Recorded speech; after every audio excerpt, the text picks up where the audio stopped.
ખેડા જિલ્લાના ઠાસરા તાલુકામાં આવેલ સુપ્રસિદ્ધ યાત્રાધામ ડાકોરમાં વોર્ડ નંબર 4માં છેલ્લા 2 વર્ષથી ગટરો ઉભરાવાની સમસ્યા યથાવત છે। અહીંયા રહેતા લોકોને મચ્છરજન્ય રોગચાળાનો સામનો કરવાનો વારો આવ્યો છે।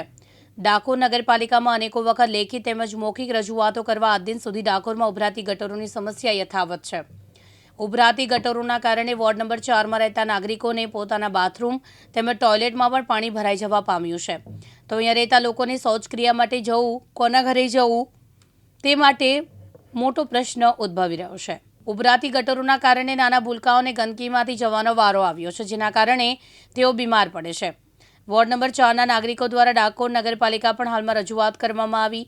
સંબંધિત તંત્રના અધિકારીઓ વહેલી તકે જાગે અને ડાકોરમાં ઉભરાતી ગટરોનું નિરાકરણ લાવે તેવી ડાકોરની ધર્મપ્રેમી જનતાની માંગણી છે। જી, આપનું નામ શું છે? મુન્ની। આખું નામ બોલ। મુન્ની સુરેશ। જે ડાકોર નગર જે વોર્ડ નંબર 4માં જે સમસ્યા છે એને લઈને શું કહેશો? આ અમાર ફરિયામાં ગટર ઉભરાય છે, આખા ફરિયામાં ઉભરાય છે, કોઈને ચોકડીઓમાં પાણી જતું નહીં અને નિકાલ 2 થી 2.5 વર્ષથી કશું થતો નહીં અને નગરપાલિકા વાળા કશું જોવા આવતા નહીં। કેટલી અરજીઓ કરી, કેટલી વિનંતીઓ કરી અને ના નિકાલ આવે ત્યારે જ અમારે આ વિડીયોમાં લેવું પડ્યું। અને નાના છોકરાઓને છે ને સ્કૂલ ચાલુ થઈ ગઈ ને બધા છોકરાઓને ઝાડા ઉલટી થઈ ગઈ। આ બધા છે એમને ઝાડા ઉલટી થઈ ગયું, એમને દવાખાને લઈ જવાનું કોણ એ બધું એ કરે? અને ડાકોર નગરપાલિકામાં કેટલી વાર રજૂઆત કરી? 200 થી 250 વાર નગરપાલિકામાં અરજી કરી છે, પણ કોઈ આવતું નહીં। એ બંબો આવે અને ખાલી કરીને જતો રહે। ત્યાંથી શું કહેવામાં આવે? ત્યાંથી કે પેલી શું થઈ જશે એવું કે, પણ પછી પાછળથી કોઈ જોવા આવતું નહીં। તમારી માંગણી શું? અમારી માંગણી કે ગટર સાફ થઈ જાય, પાણી જતું થઈ જાય બસ। અને ઉનાળામાં આટલી તકલીફ છે તો પછી ચોમાસામાં શું થશે? આ છોકરા બધા પડીને જાય છે અને બધાને પગ ખોવે છે। હા, બધા બીમાર થાય છે। નગરપાલિકાની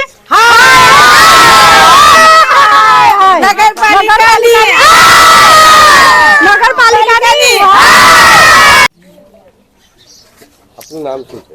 શારદાબેન ચંદુભાઈ પ્રજાપતિ, ગામ ડાકોર, વોર્ડ નંબર 4, નવાપુરા ભાતીજીના મંદિર આગળ। વોર્ડ નંબર 4માં શું છે સમસ્યા? ગટર ઉભરાય છે 2 વર્ષથી। લોકોને અમે નગરપાલિકામાં જઈ સભ્યોને કહ્યું, ચીફ ઓફિસરને કહ્યું, પણ કોઈ જોવાય નહીં આવતા અને કોઈ તપાસ કરવા નહીં આવતા। અમારા નાના બાળકો અને ઝાડા ઉલટીઓ થઈ ગયા છે। બધાના ઘર આગળ ગટરો, ચોકડીઓ ભરાઈ ગઈ છે। સંડાસ બાથરૂમમાં પાણી જતા નથી।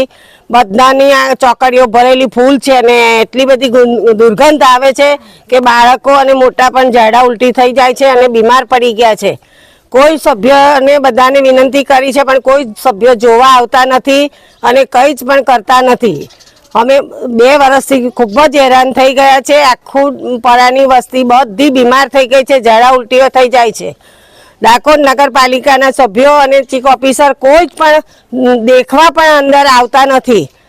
વોટ લેવા હોય ત્યારે સભ્ય બધા પગે લાગવા આવે છે અને અત્યારે કોઈ ગટર ઉભરાઈ છે તો કોઈ જોવા પણ આવતું નથી। ડાકોર નગરપાલિકામાં કેટલી વાર રજૂઆત કરી છે? કેટલી વાર કહ્યું આપણે? ડાકોર નગરપાલિકામાં કેટલી વાર પણ કરી છે, 10 થી 15 20 વાર બધા જઈને અરજીઓ કરી છે, બધું જ કર્યું છે, પણ તોય કોઈ આવે બંબો ભરીને જતો રહે ને પછી પાછું એવું ને એવું થઈ જાય છે। આગળ પાણી રોજ જતું જ નથી। આનો નિકાલ નહીં આવે તો આગળની કાર્યવાહી શું રહેશે? આનો નિકાલ નહીં આવે તો આગળની કાર્યવાહી કરી અને અમે મ્યુનિસિપાલિટીમાં હડતાલ ઉપર ઉતરી જઈશું।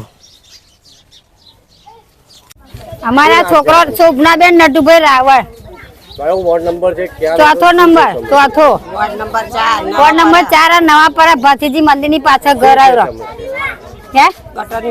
આ ગટર માટે આ પગ 2 લઈને જાય ને છોકરા હેડી ચાલીને જાય અને પેલું ગંદકીમાં પડે તો બીમાર થાય। એ લોકો હમું જોવા આવતા નહીં, પણ એમને ખબર ના પડે કે આપણે જઈએ કઈ સાહેબ થાકી ગયા અમે।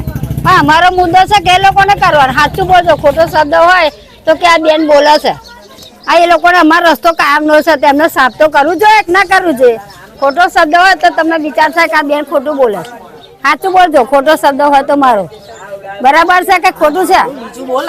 બીજું શું બોલવું હોય? આ છોકરા બધાની આગળ વધ છે, ભાતીજી મંદિરની આગળ એક ભરે છે સોલંકી સાહેબ ની અમાર બાજુ, એ તમારે રિન્યુ કરવાનું। ડાકોર નગરપાલિકામાં કેટલી વાર રજૂઆત કરવામાં આવી?